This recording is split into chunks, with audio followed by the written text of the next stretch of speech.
세상에 떠도는 기묘한 괴담들. 첫 번째 이야기. 2층 집에서 사는 친구가 실제로 겪었던 실화괴담. 제 친구는 2층 집에 살고 있습니다. 친구의 방은 2층에 있는데 양쪽으로 오르내릴 수 있는 계단이 2개 있습니다. 그리고 친구의 방에도 문이 2개 있어서 어느 계단으로나 자유롭게 드나들 수 있습니다. 그날 밤 한쪽 문에서 똑똑거리는 노크 소리가 들려왔습니다. 친구는 무의식적으로 문을 열어주려 하다가 집에 자신 외에는 아무도 없다는 사실을 깨닫고 손을 멈췄습니다. 문은 잠겨 있지도 않았지만 누군가는 계속해서 문을 두드리고 있었습니다. 갑자기 공포가 몰려온 친구는 반대쪽 문으로 나갔습니다. 그런데 그 문이 닫히기가 무섭게 이번에는 방 안에서 노크 소리가 들렸습니다. 자신이 방금 나온 그 방 안에서 말입니다.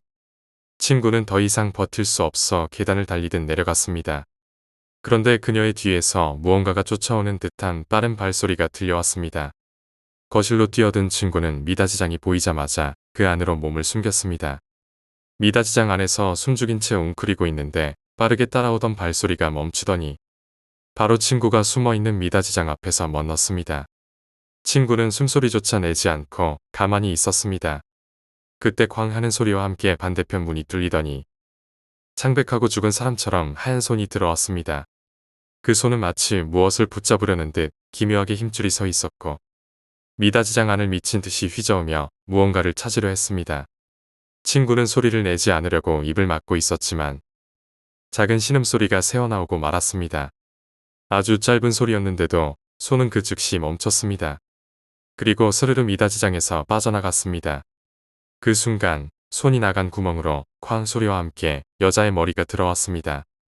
그 머리는 죽은 사람처럼 일그러져 있었고 시뻘겋게 휘둥그레진 눈과 귀까지 찢어진 미소가 섬뜩하게 드러나 있었습니다. 친구는 비명을 지를 틈도 없이 그 순간 잠에서 깨어났습니다. 온몸은 땀으로 흠뻑 젖어 있었고 그 기이한 얼굴이 계속 떠올라 한동안 자리에서 일어나지 못했다고 합니다. 그 미닫이장은 원래 거실의 붙박이 가구였는데 친구는 그날 이후로 미닫이장을 보는 것조차 두려워했습니다. 하지만 붙박이라 뜯어내기가 어려워 결국 문만 떼어내고 이불장으로 사용하게 되었습니다. 그럼에도 친구는 아직도 미닫이장 근처에만 가면 뒤에서 누군가가 따라오는 발소리가 들리는 것 같아 무섭다고 합니다. 친구는 미닫이장에 문을 떼어냈지만 여전히 그 자리에 서면 이상한 기분이 들었습니다. 특히 밤이 되면 거실을 지나갈 때마다 뒤에서 따라오는 듯한 발소리와 낮은 숨소리가 들려오는 느낌이 있었습니다. 그러던 어느 날 친구는 미닫이장 근처에서 실제로 발소리를 듣게 되었습니다. 발소리는 멀리서 들려오더니 점점 가까워졌습니다. 처음엔 계단 위에서 시작되었고 2층에서 다시 거실로 내려오는 듯 했습니다. 친구는 얼어붙은 채로 움직이지 못하고 그 자리에 서 있었습니다. 그리고 발소리가 바로 뒤에서 멈췄습니다. 친구는 뒤돌아보지 못하고 그대로 굳은 채로 있었습니다. 그 순간 뒤에서 누군가가 그녀의 어깨를 툭툭 건드리는 느낌이 들었습니다. 누구세요? 친구는 떨리는 목소리로 물었지만 아무 대답도 없었습니다. 대신 어깨를 건드리던 손이 사라지자 방금 전까지 문이 떼어진 미닫이장에서 작은 소리가 나기 시작했습니다. 처음엔 나무가 삐걱거리는 소리 같았지만 점차 무언가 두드리는 소리로 변했습니다. 그 소리는 일정한 간격으로 계속 이어졌고 점점 더 커졌습니다. 친구는 미닫이장에서 무언가 나올 것 같은 불길한 느낌에 뒤도 돌아보지 않고 2층으로 뛰어 올라갔습니다. 방 안으로 들어가 문을 잠그고 숨을 고르는데 갑자기 방의 반대편 문에서 노크 소리가 들려왔습니다. 이번에는 똑똑거리는 소리가 아니라 마치 누군가 문을 발로 차는 듯한 둔탁한 소리였습니다. 친구는 공포에 질려 문 앞에서 몇 발짝 물러섰습니다. 그러자 그 둔탁한 소리가 멈추고 조용한 정적이 찾아왔습니다. 친구는 귀를 기울이며 혹시나 소리가 다시 날까 두려워하던 그 순간 문틈 아래로 기묘한 그림자가 나타났습니다. 그 그림자는 머리카락처럼 보였고 천천히 문틈으로 스며들기 시작했습니다. 친구는 공포에 질려 방 안에 있던 옷장을 열고 그 안으로 들어갔습니다. 옷장 문을 닫고 숨을 죽였지만 머리카락 같은 것이 옷장 안으로 스르르 기어들어오는 것이 보였습니다. 친구는 공포에 떨며 다시 옷장을 박차고 나와 방 밖으로 도망쳤습니다. 그러나 방을 빠져나가려는 순간 계단 아래에서 누군가 고개를 내밀고 친구를 바라보고 있었습니다. 그것은 여자의 얼굴이었지만 눈은 없고 깊은 구멍만 보였습니다. 그녀의 입은 귀까지 찢어진 듯 열려 있었고 잔뜩 찌그러진 얼굴로 친구를 뚫어져라 쳐다보고 있었습니다. 친구는 정신을 잃기 직전에 그 모습을 보며 비명을 질렀습니다. 다음 날 아침, 친구는 바닥에 쓰러져 있었습니다. 그녀의 가족이 발견했을 때 친구는 의식을 잃은 상태였지만 주변은 아무 이상이 없었습니다. 그러나 친구는 이후로도 그 집에 있는 동안 이상한 소리와 발자국, 문을 두드리는 소리를 계속 들었다고 합니다. 결국 그녀는 그 집을 떠날 수밖에 없었습니다.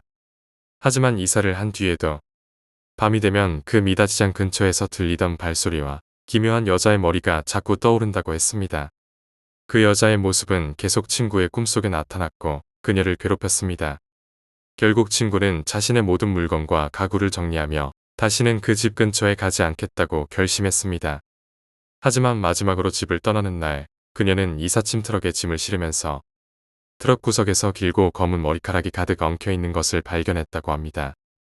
그 머리카락을 치우려는 순간 어디선가 들려오는 똑똑거리는 노크 소리에 친구는 다시 얼어붙었습니다.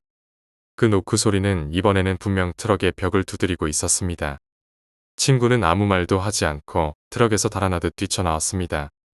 그리고 그 이후로는 어디서도 노크 소리가 들릴 때마다 심장이 덜컥 내려앉는 공포를 느끼게 되었다고 합니다. 두 번째 이야기, 6개의 관. 저는 운전병으로 복무하면서 파견을 다닐 일이 많았습니다. 그래서 타 부대나 타 군에 관한 이야기를 들을 기회도 많았습니다. 이번 이야기는 특전사 부사관 출신의 어느 간부님이 해주신 이야기입니다. 내가 장교로 임관하기 전의 이야기인데 뉴스에 나온 적도 있는 이야기야. 그때 상황을 설명해 주자면 행군 훈련을 했는데 그때가 한겨울이었어. 날이 추운데 비까지 내리고 있었지. 사람들이 다 지쳐 있었는데 하필 행군 코스에 산이 포함되어 있었던 거야. 날씨도 안 좋고 어두워지기까지 하니 시간이 좀 더 걸리더라도 산을 우회하자는 건의가 올라왔어. 하지만 대대장은 무슨 수를 써서라도 극복하라는 지시를 내렸지. 결국 어쩔 수 없이 산을 올라가게 되었어. 산 중턱쯤 도착했을 때 비가 진 눈개비로 바뀌었고 거기서 첫 번째 일이 터졌어. 특전사 한 명이 퍼져버린 거야. 움직일 수 없어서 다른 한 명을 붙여놓고 다시 데리러 오겠다고 말한 뒤 남은 인원은 출발했지. 정상에 가까워질수록 상황은 점점 악화됐고 또 다른 대원이 퍼졌어. 아까와 마찬가지로 한 명을 더 붙여놓고는 나머지가 출발했어. 그리고 정상을 조금 못 미친 곳에서 세 번째 대원이 퍼졌고 이번에도 다른 한 명을 남겨놓고 다시 출발했어. 정상에 도착하자마자 그나마 상황이 나아질 줄 알았지만 눈은 점점 심해졌어. 다행히 하산은 빨랐고 퍼지는 대원은 더 이상 없었지. 근처 마을 초등학교에서 닭죽과 간식을 먹으며 휴식을 취하고 있었는데 눈이 내리기 시작했어. 그제야 아차했지. 눈이 산에서는 더 많이 쌓이고 있을 거라는 걸 깨달았던 거야. 부랴부랴 구출조를 편성해서 산으로 다시 올라갔는데 정상 부근은 이미 허리까지 눈이 쌓여 있었어. 그리고 아무도 없는 하얀 벌판이 펼쳐져 있었지. 그런데 유난히 움푹 들어간 자리가 있었어. 그곳을 파보니 A형 텐트가 무너져 있었고 텐트 안에는 얼어 죽은 2명의 대원이 있었어. 눈은 계속 쌓이고 기온은 떨어지니 뗄감이 없던 그들은 군장 속 물건들을 태워 버티려 했지만 오래가지 못한 거야. 눈이 쌓이면서 텐트가 무너졌고 결국 얼어 죽은 거야. 다른 대원들도 구하려고 갔지만 이미 텐트를 펼치지도 못하고 눈 속에 묻혀 있었어. 그렇게 6명이 죽었고 대대장은 책임을 지고 해임당했지. 뉴스에도 나왔던 이야기야. 간부님은 잠시 말을 멈추더니 다시 이야기를 이어갔습니다. 그런데 이상한 일이 있었어. 훈련 한 달 전부터 부대에서는 매일 밤 이상한 일이 벌어졌거든. 부대 담벼락에 초소가 하나 있었는데 밤 12시만 되면 비상벨이 울렸어. 근무 중이던 병사 둘은 벌벌 떨며 말했어. 검은 각과 검은 독포를 입은 사람 6명이 등 뒤에 관을 메고 부대담을 통과했다고. 그런데 또 새벽 3시가 되자 비상벨이 울렸고 이번에는 그 사람들이 관을 질질 끌고 나가는 게 목격된 거야. 그 일이 훈련 전날까지 여러 근무자들에게 반복해서 목격됐어. 간부님은 이야기를 마무리하며 한숨을 내쉬었습니다. 그 관 6개는 아마도 그날 죽은 6명을 데려가기 위해 준비된 것이었겠지.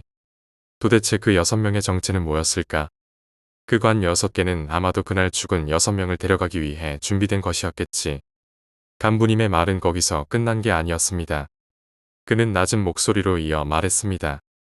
사실 그 관을 메고 나타난 6명을 본 근무자들이 모두 무사했던 건 아니야.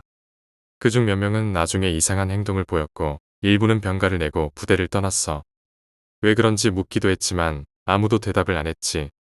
저는 그의 말이 더 듣고 싶었지만 그가 말끝을 흐리는 통에 구체적으로 물어볼 수는 없었습니다. 하지만 여기서 끝이 아니었습니다. 그 이야기를 들은 후 저는 기묘한 느낌을 떨칠 수 없었고 그날 밤 꿈을 꾸게 되었습니다. 꿈에서 저는 어두운 산속을 걷고 있었습니다. 발밑에서 뭔가 바스락거리는 소리가 들렸고 고개를 들어보니 멀리 하얀 눈 위에 사람 형체들이 서 있었습니다. 그들은 모두 검은 갓과 도포를 입고 있었습니다. 가까이 다가가 보니 그들이 등에 걸친 관이 새까맣게 물들어 있었고 관 안에서 무언가가 흔들리는 소리가 났습니다. 꿈에서 깬 뒤에도 식은땀이 멈추지 않았습니다. 며칠 뒤 저는 다른 부대의 운전병들과 이야기를 나눌 기회가 있었습니다. 그들은 제가 들었던 이야기와 비슷한 이야기를 알고 있었지만 자세히 물어보면 말을 돌리거나 입을 닫았습니다. 그러다 한 명이 조심스럽게 입을 열었습니다. 그거 사실은 다른 지역에서도 비슷한 일이 있었던 거 알아? 그 관을 메고 다니는 사람들이 나타난 건 이번이 처음이 아니었어. 다른 부대에서도 그런 일이 있었다더라. 근데 다들 쉬쉬하면서 말하지 않으려고 해. 그 말을 들은 순간 등골이 서늘해졌습니다. 이상한 건 이야기를 나눌 때마다 언급되는 숫자가 항상 6이라는 점이었습니다. 관이 6개였고 그 관을 메고 다니는 사람도 6명이었으며 사망자 수도 6명이었습니다. 우연이라고 하기엔 너무 많은 공통점이 있었습니다. 그러던 어느 날 저는 혼자서 야간 운행을 나가게 되었습니다. 길은 산길이었고 달빛도 희미해서 앞이 잘 보이지 않았습니다. 저는 라디오를 켜서 조용한 분위기를 떨쳐보려 했지만 라디오마저 지직거리며 잡음만 흘러나왔습니다. 갑자기 도로 한가운데에 검은 형체가 보였습니다. 급하게 브레이크를 밟아 차를 멈췄지만 차 앞에는 아무것도 없었습니다. 저는 차에서 내려 확인하려 했지만 이상하게도 문이 열리지 않았습니다. 그러다 사이드미러에 뭔가가 스치는 걸 봤습니다. 검은 옷을 입은 사람들이 차 옆을 지나가고 있었습니다. 등에 메고 있는 것은 분명 관처럼 보였습니다. 뒷좌석 쪽 창문을 보니 그들이 고개를 돌려 저를 바라보고 있었습니다. 눈이 마주친 순간 제 몸은 움직이지 않았고 머릿속은 하얗게 비어버렸습니다. 그들은 잠시 저를 보더니 다시 앞을 향해 걸어갔습니다. 그리고 갑자기 차창에 뭔가가 크게 부딪히는 소리가 났습니다. 놀라서 고개를 돌렸지만 이번엔 아무것도 없었습니다. 다시 앞으로 보니 길은 텅 비어 있었고 그들은 온데간데 없었습니다. 이 일을 보고 하기엔 제 정신이 온전하지 않은 상태였습니다.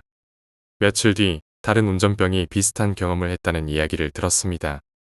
그는 운전 중 검은 옷을 입은 사람들이 차를 막아세웠고 차가 움직일 수 없었다고 했습니다. 그 후로 그는 정신적으로 불안정해졌고 결국 다른 부대로 전출되었습니다. 그 이야기는 점점 부대 내에서 금기처럼 여겨졌습니다. 하지만 저는 여전히 그 6개의 관과 검은 옷을 입은 사람들이 무엇인지 그리고 그들이 왜 나타났는지에 대해 알지 못했습니다. 이후로도 이상한 일은 몇 차례 더 있었습니다. 초소 근무 중이던 병사가 실신한 채 발견되었고 그가 깨어난 뒤에는 밤마다 무언가가 자신을 지켜보고 있다고 말했습니다. 한 병사는 꿈에서 자신이 관 속에 들어가 있는 것을 봤다고 했고 깨어난 뒤에도 계속 누군가가 자신을 부르고 있다는 환청을 들었다고 했습니다. 결국 그는 정신적인 문제로 인해 전역했습니다. 그 일이 있고 나서야 부대는 모든 초소에 CCTV를 설치했습니다. 하지만 이상한 일은 여전히 멈추지 않았습니다. CCTV 화면에는 가끔 초소 근처를 지나가는 검은 형체가 포착되었고 화면은 늘 그들이 사라지기 전까지 지직거렸습니다. 그 뒤로도 관을 메고 다니는 사람들에 대한 이야기는 계속해서 이어졌고 부대원들 사이에서는 절대 꺼내지 말아야 할 금기 주제가 되었습니다. 그 정체를 알 수 없었던 그 6명은 대체 무엇이었을까요? 세 번째 이야기, 졸업식. 졸업식을 얼마 남기지 않은 어느 날이었다. 친구들과 한잔하기로 약속하고 인적이 드문 온천공원의 대로 아래 벤치에서 만나기로 했다. 그곳에서 모여 동래구 쪽으로 넘어가자는 계획이었다. 나는 약속 장소에 먼저 도착해 아이들을 기다리고 있었다. 그때 3m쯤 뒤에서 누군가 미친 듯이 탈춤을 추고 있었다. 하회탈을 쓴 사람은 흰색 커다란 도포를 입고 있었고 마치 빨리 감기를 한 것처럼 엄청난 속도로 춤을 추고 있었다. 그 순간 문자 한 통이 도착했다. 동래구 쪽으로 먼저 와. 정자 근처에서 만나자. 나는 짜증 섞인 말투로 답장을 보냈다. 니들이 와서 날 데려가라. 문자가 연달아 오더니 급기야 전화가 걸려왔다. 친구의 목소리는 급했다. 네 근처에 미친놈 있어. 춤추고 있다며? 다리 건너서 이쪽으로 와. 전화를 받으며 뒤를 돌아봤다. 탈춤을 추던 사내가 어느새 1미터 앞까지 다가와 있었다. 나는 친구들에게 소리쳤다. 뭐가 있어? 없는데. 그냥 연산동 쪽에서 수육이나 먹자. 친구들과 실랑이를 벌이는 사이 탈춤을 추는 사내는 내 바로 뒤로 다가왔다. 그는 도포 속에서 긴 칼을 꺼내 들더니 춤추듯이 더 가까이 다가왔다. 친구들이 징검다리 수풀에 숨어 있다가 비명을 질렀다. 친구들은 단 한 명도 뒤를 돌아보지 않고 엄청난 속도로 달아났다. 그 모습을 본 하회탈 쓴 사내가 조용히 말했다. 엄청 빠르네. 내가 무심코 대꾸했다. 그러게. 그제야 하회탈을 벗은 사람은 내 친형이었다. 겨울임에도 형은 땀으로 흠뻑 젖어 있었다. 형은 피식 웃으며 말했다. 의리 진짜 없네. 한 명도 안 남고 다 도망가냐? 형과 나는 그렇게 자주 가던 술집으로 향했다. 도착하니 친구들은 이미 문 앞에 모여 있었다. 나는 형의 등을 툭 치며 말했다. 형, 이번엔 진짜 가면 벗지 마. 형은 유화물감으로 가짜 검의 피를 연출한 후 탈을 벗지 않고 술집에 들어섰다. 형이 헉헉거리며 들어가자 친구들은 비명을 지르며 또 한바탕 난리가 났다. 그제야 형이 가면을 벗으며 소리쳤다. 의리 없는 것들아, 그래도 술은 마시러 오는 거 봐라.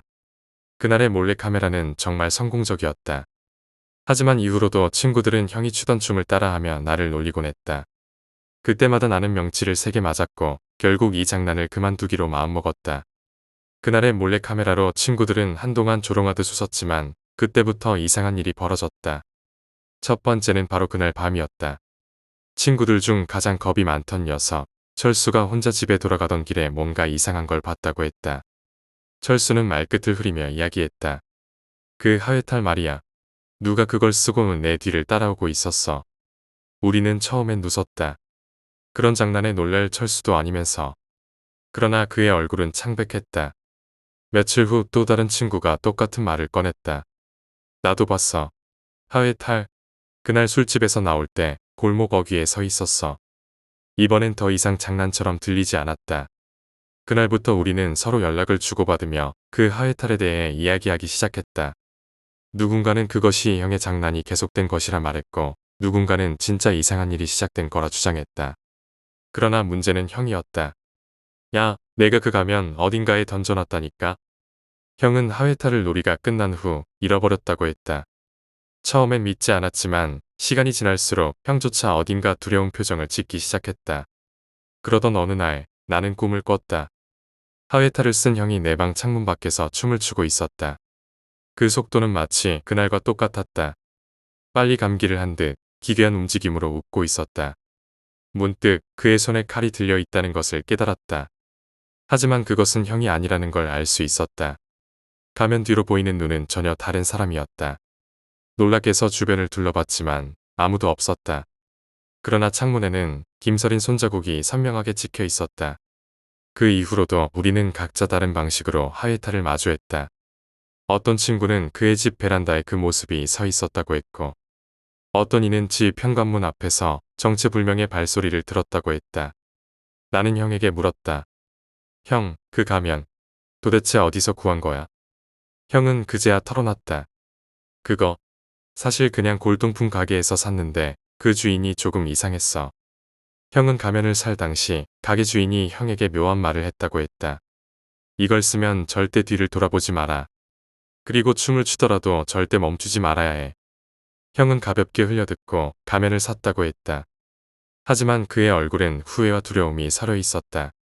우리는 그 가게를 찾아가기로 했다. 하지만 형은 가게의 위치를 기억하지 못했다. 분명 동네 근처였는데. 며칠 후 우리는 가게를 찾았다. 그러나 가게는 흔적도 없이 사라지고 없었다. 그저 오래된 폐건물만 남아 있었고 내부는 텅 비어 있었다. 그곳에서 우린 이상한 냄새와 함께 기괴한 낙서를 발견했다. 벽에는 빨간 글씨로 이렇게 적혀 있었다. 춤을 멈춘 자 영원히 뒤를 따를 것이다. 그 글을 본 우리는 더 이상 장난처럼 느낄 수 없었다. 그리고 그날 밤 철수가 사라졌다. 철수의 집을 찾았을 때 그의 방은 엉망이었다. 책상 위에는 하회탈이 놓여 있었고 그의 휴대폰에는 마지막으로 남긴 음성이 재생되고 있었다. 얘들아, 얘가 나한테 오고 있어. 제발, 제발 도와줘. 우리는 철수를 찾기 위해 그의 흔적을 따라갔지만 아무것도 찾을 수 없었다. 그리고 그날 밤 나는 꿈속에서 철수를 봤다. 그는 하회탈을 쓰고 독포를 입은 채 춤을 추고 있었다. 춤을 멈추지 않고 끝없이 움직이고 있었다. 그의 눈은 텅 빈 채였다. 나는 그 순간 무언가 깨달았다. 춤을 멈추지 말아야 한다. 그 말이 철수를 가둔 저주의 시작이었다. 이후로도 하회탈은 계속 나타났다. 우린 서로에게 끊임없이 묻고 확인하며 두려움 속에서 살았다. 그러나 하회탈을 본 친구들은 하나둘씩 사라졌다. 마지막으로 남은 나는 형과 함께 그 저주를 끝내기 위해 결심했다. 하지만 그날 밤 형마저 사라졌다. 남겨진 것은 피로 물든 독포와 부서진 하회탈뿐이었다. 나는 그 가면을 불태우려고 했지만 불길 속에서도 가면은 사라지지 않았다. 지금도 나는 매일 창문을 확인한다. 그리고 춤을 추는 그 그림자를 볼 때마다 다시금 두려움에 몸이 굳어간다. 하지만 그 춤은 절대 멈추지 않는다. 네 번째 이야기, 집안의 귀신. 제가 중학교 2학년 때였습니다. 학교를 마치고 집에 오니 엄마가 화장실 옆에서 걸레질을 하고 계셨습니다. 저는 청소 중이신 줄 알고 다가갔는데 엄마는 무언가를 닦아내고 계셨습니다. 뭘 그렇게 닦고 있어? 제가 묻자 엄마는 걸레 밑을 보여주셨습니다. 바닥에는 대략 2cm 정도 되는 붉은색 원이 몇 개 지워진 상태로 남아 있었습니다. 그걸 본 순간 왜인지 모르겠지만 피가 떨어져 굳으면 저렇게 될 것 같다는 생각이 들었습니다. 더 이상했던 건 그 붉은 원이 하나가 아니라 여러 개였고 마치 걸어가는 모양으로 주방 쪽을 향해 있었습니다.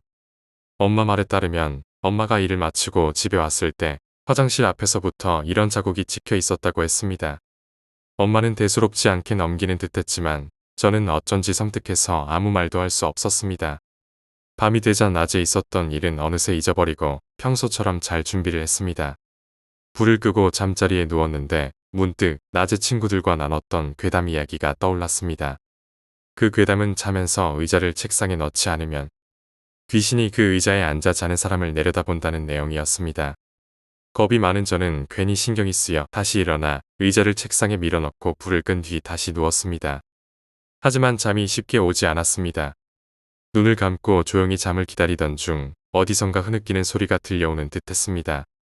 처음에는 무시하고 잠들려고 했지만 소리가 계속 신경 쓰여 결국 불을 켜고 일어났습니다. 도저히 잠들 수 없을 것 같아 소리의 근원을 찾기로 했습니다. 처음엔 할머니 방, 동생 방, 그리고 침대 밑을 확인했지만 아무것도 찾을 수 없었습니다. 그러다 미친 사람처럼 집안을 돌아다니며 소리가 나는 곳을 찾았습니다. 결국 제 침대 발치에 있는 동생 책상 근처에서 소리가 가장 크게 들린다는 걸 알게 됐습니다. 의자를 밀어내고 동생 책상 밑에 귀를 대보니 확실히 그쪽에서 소리가 더 크게 들렸습니다. 뭔가 알 수 없는 것이 동생 책상 밑에 있다는 생각에 온몸이 얼어붙었습니다. 저는 조용히 의자를 대충 놔두고 침대로 올라가 이불을 뒤집어 썼습니다. 그리고 밤이 빨리 지나가기만을 바랐습니다. 어느새 잠이 들었고 평소처럼 아침을 맞이했습니다. 하지만 이상하게도 그날따라 의자가 신경 쓰였습니다. 의자를 책상에 밀어 넣으려고 다가가는데 의자 밑에서 붉은 원 2개를 발견했습니다. 마치 누군가 의자에 앉은 발자국처럼 나란히 찍혀 있었습니다. 저는 바로 동생을 불러 이야기를 했습니다. 그러자 동생은 별일 아니라는 듯이 말했습니다. 얼마 전에 자다가 갑자기 화장실이 가고 싶어서 깼거든. 근데 화장실 문을 여니까 누가 변기 위에 앉아 있는 거야. 처음엔 누나인 줄 알았는데 생각해보니까 누나가 화장실에서 불 끄고 앉아 있을 리가 없잖아. 그래서 나도 모르게 문 닫고 바로 방으로 와서 다시 잤어. 동생의 말을 들은 뒤 나는 더욱 긴장했다. 어젯밤 내가 들었던 흐느끼는 소리와 동생이 본 화장실의 그 존재가 연결되어 있다는 확신이 들었기 때문이다. 그날 저녁 나는 평소보다 일찍 침대에 눕기로 했다. 낮에 있었던 일이 계속 머릿속에서 떠나지 않았지만 어쩔 수 없이 조용히 이불을 덮고 잠을 청하려 했다. 불을 끄고 누운 지 얼마 지나지 않아 다시 그 소리가 들리기 시작했다. 흐느끼는 듯한 소리가 더 이상 멀리서 들리지 않았다. 이번에는 훨씬 가까웠다. 마치 내 방 안에서 나는 것처럼 생생했다. 나는 숨을 죽이고 귀를 기울였다. 소리는 점점 더 커졌고 이번에는 흐느끼는 소리 사이에 낮은 중얼거림이 섞여 있었다. 무엇을 말하는지 알아들을 수 없었지만 분명히 누군가가 말을 하고 있었다. 겁에 질려 몸을 일으키려는 순간 침대 아래에서 낯선 소리가 들려왔다. 무언가 바닥을 긁는 듯한 소리였다. 나는 더 이상 참을 수 없었다. 침대에서 내려오는 대신 몸을 더욱 이불 속 깊이 파묻었다. 긁는 소리는 잠시 멈췄다가 이번에는 침대 머리맡 쪽으로 이동하는 듯했다. 나는 완전히 얼어붙었다. 아무리 귀를 막으려고 해도 소리는 뚜렷하게 들려왔다. 그때 갑자기 방 안에 있던 의자가 삐걱거리는 소리를 냈다. 나는 천천히 눈을 뜨고 의자를 바라봤다. 어두운 방 안에서 분명히 의자가 미세하게 움직이고 있었다. 나는 더 이상 움직일 수 없었다. 심장이 터질 것 같았지만 소리를 내는 순간 무엇인가가 나를 알아챌 것 같아 꼼짝도 하지 못했다. 소리는 점점 멀어지는 듯하더니 다시 침대 아래에서 시작되었다. 그리고 이번에는 누군가 낮게 웃는 소리가 들렸다. 웃음소리는 부자연스럽고 섬뜩했다. 마치 여러 명이 동시에 웃는 것처럼 느껴졌다. 나는 참을 수 없는 공포에 휩싸여 눈을 질끈 감았다. 그러다 갑자기 웃음소리가 멈추고 방 안은 죽은 듯이 고요해졌다. 고요함 속에서 누군가 내 귀에 대고 속삭이는 듯한 소리가 들려왔다. 봤어? 나는 비명을 지르며 침대에서 일어났다. 방 안에 불을 켜고 사방을 둘러봤지만 아무도 없었다. 침대 아래를 확인하려 했지만 두려움에 차마 고개를 들지 못했다. 그날 밤 나는 방에서 나와 거실에서 잠을 잤다. 하지만 이상한 일은 그 뒤로도 계속되었다. 며칠 뒤 동생이 갑자기 열이 나며 아프기 시작했다. 병원에서도 원인을 알 수 없는 열이었다. 그리고 동생은 잠결에 알 수 없는 말을 하기 시작했다. 가지마. 여기에 있지마. 그 말이 반복될수록 동생의 열은 더 심해졌다. 밤마다 이상한 소리가 들리곤 했지만 나는 두려움에 아무것도 하지 못했다. 그러다 어느 날 엄마가 아침에 갑자기 우리를 불렀다. 거실 바닥에 또다시 붉은 원이 찍혀 있었다. 이번에는 화장실 앞에서 주방까지 길게 이어져 있었다. 엄마는 화장실 문을 열고 안을 들여다봤다. 그리고 바로 문을 닫으며 뒤로 물러났다. 얼굴은 창백해져 있었다. 거기에 누가 있어? 엄마의 말을 들은 나는 바로 방으로 뛰어들어가 동생을 깨웠다. 하지만 동생은 눈을 뜨지 않았고 몸은 얼음장같이 차가웠다. 나는 바로 119에 전화를 걸었다. 동생은 병원으로 옮겨졌지만 의사는 이상 증세를 찾지 못했다. 하지만 그날 이후로 우리 가족은 더 이상 그 집에서 살 수 없었다. 그날 밤 우리는 짐을 싸서 집을 떠났다. 하지만 이상한 점은 그 집을 떠난 뒤에도 나는 가끔 붉은 원이 찍힌 꿈을 꾸었다. 그리고 꿈속에서 흐느끼는 소리와 웃음소리가 계속 들려왔다. 그날부터 내 삶은 완전히 달라졌다. 5번째 이야기, 현관문의 남자. 저희 집이 비어있던 날 친구를 집으로 초대했습니다. 둘이 음악을 듣고 수다를 떨다 보니 어느새 새벽 2, 3시가 다 되어 있었습니다. 저희 집 구조를 간단히 설명하자면 현관문이 있고 그 바깥에는 통유리로 된 샤시 미닫이 문이 있습니다. 또한 제 방 창문과 현관문이 같은 라인에 있어서 창문으로 바깥을 바로 볼 수 있는 구조였습니다. 새벽까지 친구는 컴퓨터를 한다고 의자에 앉아 있었고 저는 침대에 누워 수다를 떨고 있었습니다. 그러던 중 갑자기 바깥에 샤시 문이 열리는 소리가 들렸습니다. 그 순간 간밤에 제 방에서 담배를 피우느라 샤시 문을 열어놨다는 사실과 하필이면 현관문까지 잠가 놓지 않았다는 게 떠올랐습니다. 너무 놀랐지만 태연한 척하며 엄마야 하고 현관문 뒤에 사람에게 말을 건넸습니다. 하지만 대답은 돌아오지 않았고 그 사람은 집에 들어오지도 않았습니다. 가족이라면 들어오지 않을 이유가 없을 텐데라는 생각이 스쳤습니다. 그 순간 직감적으로 문 뒤에 있는 사람이 우리 가족이 아니라는 걸 느꼈습니다. 그도 그럴 것이 저희 가족은 어머니와 언니 그리고 저까지 여자 3분이거든요. 그러나 현관에서 느껴지는 기척은 분명 남자의 것이었습니다. 그때 한 가지 생각이 스쳤습니다. 집안에 남자가 있는 척하면 겁을 먹고 물러나지 않을까? 저는 용기를 내어 제 방에서 아무도 없는 안방으로 말을 던졌습니다. 누가 왔나봐. 밖에 나가봐. 정말 무서워서 덜덜 떨렸지만 몇 마디를 더 던졌습니다. 다행히도 현관문 밖에 남자는 나간 듯한 기척을 보였습니다. 그 순간 잽싸게 현관문을 잠그고 의자에 올라가 창밖을 내다봤습니다. 그리고 저는 또 한 번 놀랄 수밖에 없었습니다. 바깥 샤시문 아래쪽에 하얀 목장갑을 낀 남자의 팔뚝이 보였기 때문입니다. 그 남자는 간 것이 아니라 샤시문 밑에 엎드려 있었던 것입니다. 정말 무서웠지만 다시 용기를 내서 최대한 큰 소리로 경찰에 신고하는 신용을 했습니다. 그리고 가까스로 마음을 다잡고 다시 창밖을 봤습니다. 그런데 이번에는 하얀 밧줄이 계단을 스르륵 내려가고 있는 것이 보였습니다. 아마도 경찰에 신고하는 소리를 듣고 허둥지둥 자리를 뜨느라 밧줄을 놓고 간 듯했습니다. 그 밧줄은 아마 계단 아래에서 남자가 잡아당겼던 것으로 보였습니다. 밧줄을 보는 순간 그 남자가 우발적으로 우리 집에 들어오려 했던 게 아니라는 걸 직감했습니다. 하필 그 새벽에 문이 열려 있었던 건 단순한 우연이었을까? 그 남자가 조금만 더 대담했다면 무슨 일이 벌어졌을지 상상하기도 싫었습니다. 친구마저 없었더라면 어땠을까 하는 온갖 생각이 머릿속을 스쳐갔습니다. 그 순간 저는 심장이 얼어붙는 것 같은 기분을 느꼈습니다. 밧줄이 계단 아래로 사라진 것이 단순한 실수나 우발적인 것이 아니라는 생각이 들었습니다. 현관문을 빠르게 잠갔지만 왠지 이 상황이 끝나지 않았다는 불길한 느낌이 들었습니다. 샤시문과 현관문 사이의 공간에는 아무 소리도 나지 않았고 저도 친구도 꼼짝도 못한 채 숨을 죽이고 있었습니다. 하지만 그 정적 속에서 들리는 아주 희미한 소리가 제 심장을 더욱 조여왔습니다. 그 소리는 툭툭거리는 무언가를 두드리는 소리였습니다. 그 소리는 현관문 근처에서 나는 듯했지만 정확한 위치를 알 수가 없었습니다. 저는 친구에게 아주 작은 목소리로 속삭였습니다. 이상한 소리 들려? 어디서 나는 것 같아?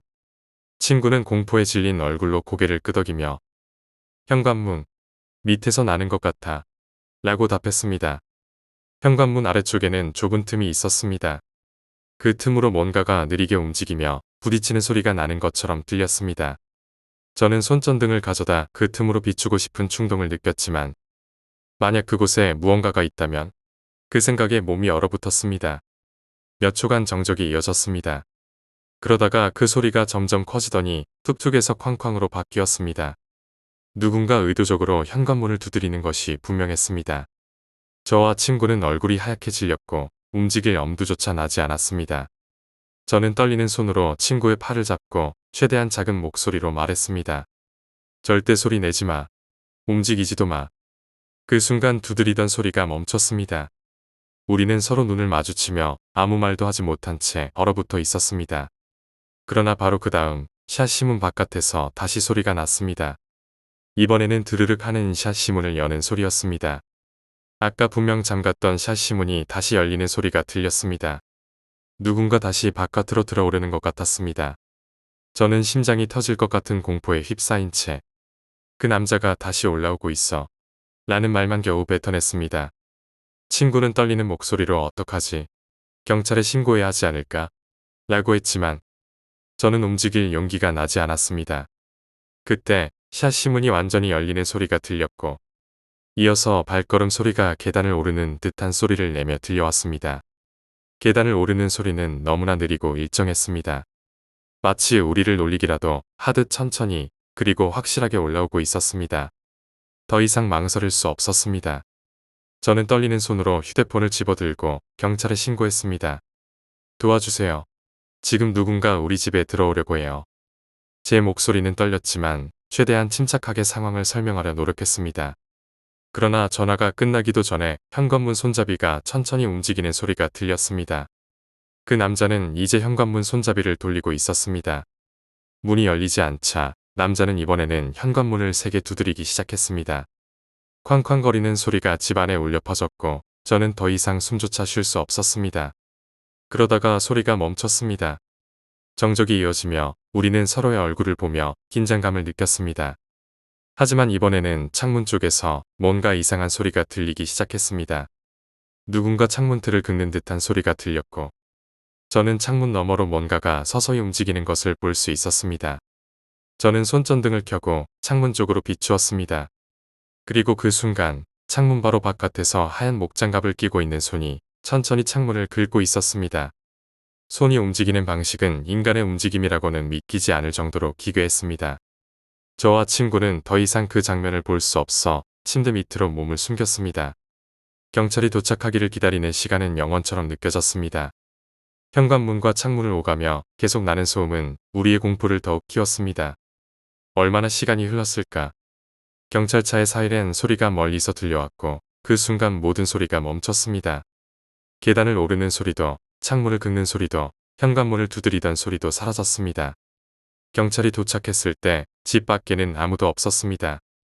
샷시문과 밧줄만이 이곳에서 누군가 있었음을 보여주고 있었습니다. 그날 이후 저는 창문과 현관문을 철저히 잠그는 습관을 들였습니다. 그리고 그 남자가 누구였는지, 왜 그날 우리 집에 들어오려 했는지는 지금도 알 수 없습니다.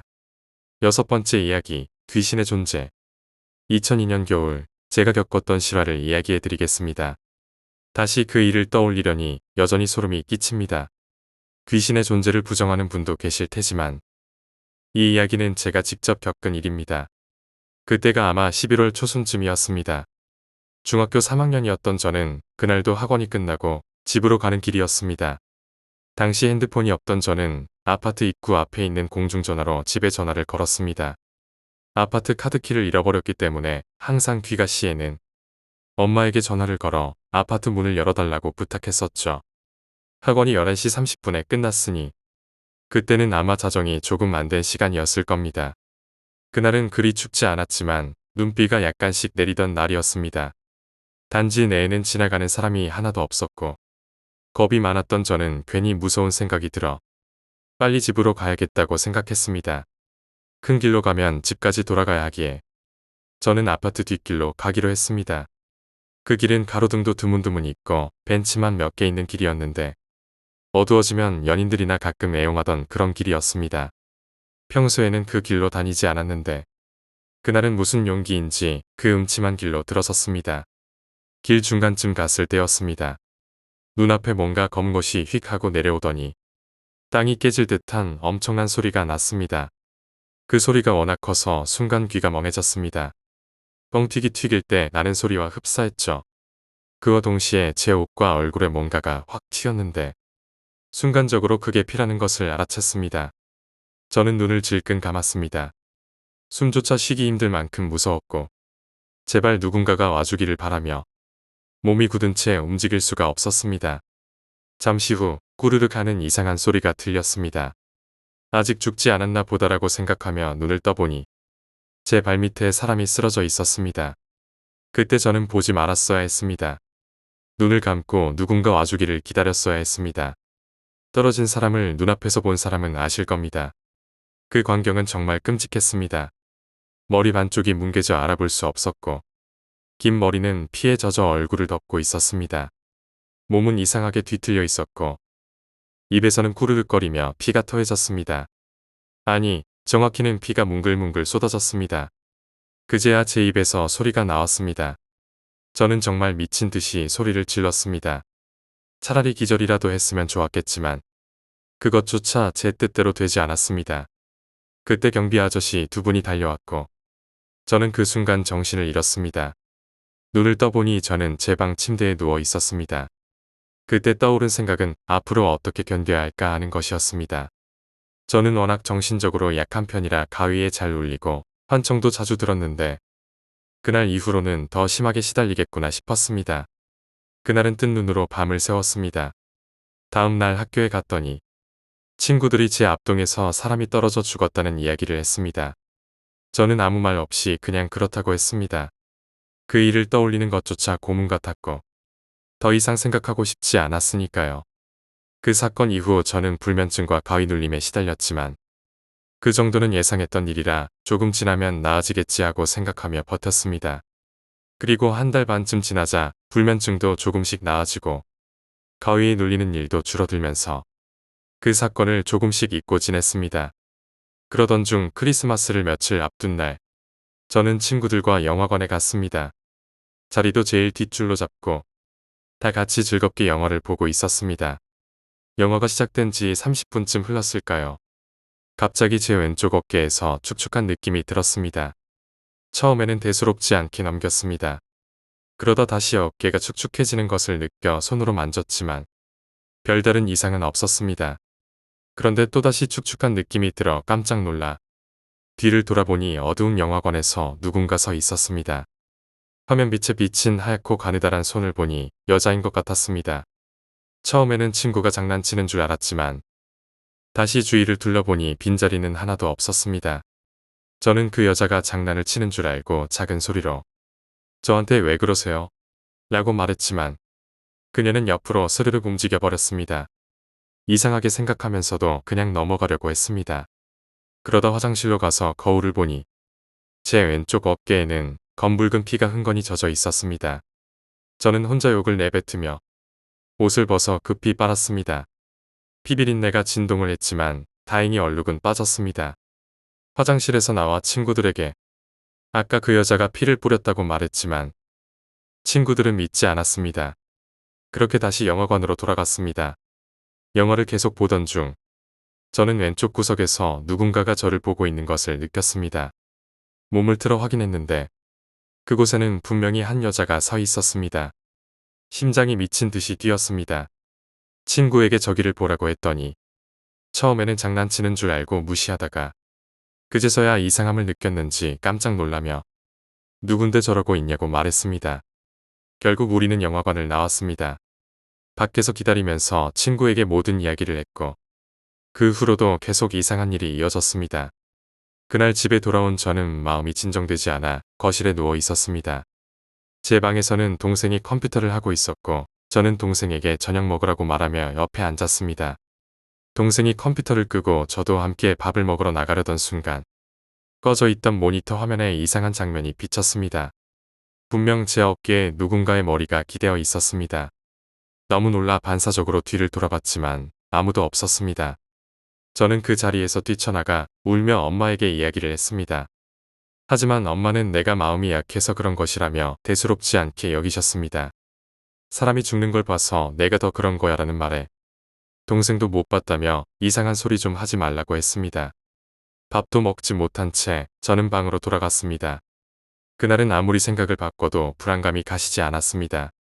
내가 헛것을 보는 거야. 환상일 뿐이야. 스스로를 설득하며 최대한 무서움을 억누르려 했습니다. 평소에는 무서워서 방문을 열어놓고 자던 제가 그날은 마치 스스로를 이겨보려는 심정으로 방문을 닫고 침대에 누웠습니다. 물론 잠이 올 리가 없었습니다. 계속 자는 척만 하며 시간을 보냈습니다. 얼마나 시간이 지났을까요? 낯익은 소리가 들렸습니다. 낯설지만 익숙했던 그 꾸르륵거리는 소리였습니다. 온몸에 소름이 돋았습니다. 이건 환청이다. 내가 만들어낸 것이다. 눈을 떠도 아무것도 없을 거야. 스스로를 다독이며 눈을 떴습니다. 그러나 그곳에는 있었습니다. 바로 그 여자였습니다. 입에서 피를 쏟아내며 저를 노려보고 있었습니다. 뭉개진 얼굴과 긴 머리, 그리고 타이트한 청바지까지. 그날 밤 아파트 뒷길에서 봤던 그 여자였습니다. 저는 소리조차 지르지 못한 채 정신을 잃었습니다. 다음날 아침 알람 소리에 깨어났을 때 그 여자는 사라져 있었습니다. 하지만 그것은 시작에 불과했습니다. 그 후로 그 여자는 장소와 시간을 가리지 않고 나타났습니다. 낮에도, 밤에도, 집에서도, 밖에서도, 어디서든 그녀는 나타났습니다. 때로는 제가 혼자 있을 때만 보였고, 때로는 다른 사람들과 함께 있을 때도 나타났습니다. 더 이상 저는 정상적인 생활을 할 수 없었습니다. 그녀의 모습은 날이 갈수록 더 기괴해졌습니다. 피가 흐르는 모습으로 웃으며 나타나기도 했고, 전혀 예상치 못한 순간에 나타나 저를 놀리듯 사라지기도 했습니다. 이쯤 되니 저는 제정신이 아니었습니다. 보름 동안 제대로 먹지도 못하고 잠도 못 자면서 저는 8kg이나 빠졌습니다. 머릿속에는 온종일 죽고 싶다는 생각뿐이었습니다. 그러던 어느 날 국사 선생님이 저희 집에 전화를 하셨습니다. 선생님께서는 용암 무당을 소개해 주겠다며 만나보라고 하셨습니다. 저희 엄마는 너무 다급한 나머지 당장 그 무당을 찾아갔습니다. 무당은 저를 보자마자 혀를 차며 말했습니다. 그러게 왜 자살한 년 몸을 건드렸어? 저는 놀라며 울부짖었습니다. 제가요? 제가 그 여자를 건드렸다고요? 아니에요. 저는 정말 손도 안 댔어요. 그러나 엄마의 이야기를 듣고 보니 제가 아파트에서 정신을 잃었을 때 그 여자의 몸 위로 쓰러졌었다고 했습니다. 무당은 말했습니다. 자살한 귀신은 원래 악질이야. 한 번 걸리면 봐주는 법이 없어. 저녀는 지금 너한테 들어가려고 작정한 년이야. 달래서 보내야 해. 안 그러면 너 큰일 난다. 결국 저는 무당이 시키는 대로 굿을 받았습니다. 굿을 받고 나니 그 여자는 더 이상 나타나지 않았습니다. 하지만 한동안 후유증이 남았습니다. 작은 소리에도 소스라치게 놀랐고 혼자 있는 것이 두려웠습니다. 시간이 지나고 나서야 겨우 정상적인 생활로 돌아올 수 있었습니다. 이제는 과거의 일로 남아있지만 그때의 기억은 아직도 생생합니다. 정말 하고 싶은 말은 단 한 가지입니다. 모르는 사람은 건드리지 마세요. 그 일이 우연히 시작된 어처구니 없는 실수였다 해도 저는 그 대가를 혹독히 치렀습니다. 귀신에게는 이성이 없다는 말이 맞는 것 같습니다. 그들에게는 인간의 의도가 통하지 않습니다. 그날 이후로 저는 영적인 존재에 대한 두려움이 크게 남아 어디서든 항상 조심하려고 노력하고 있습니다.